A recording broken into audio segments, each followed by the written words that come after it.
A really hot topic right now is the concept of demand avoidance and its connection to PDA or pathological demand avoidance. What I really want to focus this module on is really recognizing how incredibly normal demand avoidance is in the ADHD community as well. It's one of those really untalked about challenges that goes along with ADHD. But we oftentimes call this demand avoidance ODD or DMDD and now PDA as well. So one of the things of my journey has really been supporting PDA plus ADHD families and being able to differentiate what is demand avoidance due to ADHD and what is demand avoidance due to the pathological demand avoidance, and that's going to be a token right here. So ADHD demand avoidance always has the root in avoidance or refusal or temper towards daily requests or demands like chores or schools or expectations that they request, and they always require executive functioning. So our ADHD demand avoidance will oftentimes really struggle with our transitions because that is a normal challenge for those with ADHD.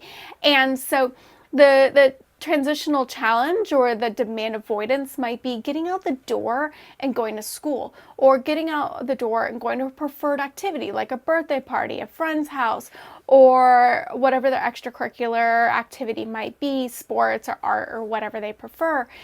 And I think it's really key and important to note that if your child is having demand avoidance type behaviors or refusing to do anything, or they're having a really big reaction, to recognize that if it's at all related to executive functioning or transitions or steps, then that is going to be due to their ADHD.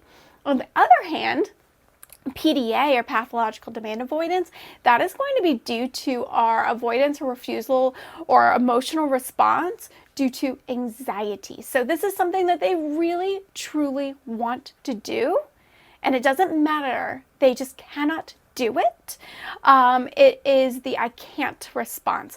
I really want to go to this party, but no matter what, I cannot motivate myself to go through the process. So if your child is the one that it's hard to get them there, but once they're there, they're happy, that's ADHD demand avoidance, not PDA.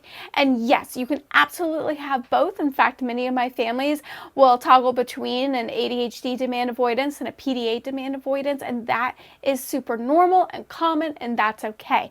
But if the refusal to do a fun activity is at all related to a transition or executive functioning or anything that's a key ADHD trait, then it is due to an ADHD demand avoidance, which is a normal portion of the ADHD diagnosis. On the other hand, again, if it is an anxiety or fear-based response, where the avoidance or refusal is just like they just purely cannot do it, no matter what the incentive might be, or regardless of whether or not they are there, that is going to be your PDA response.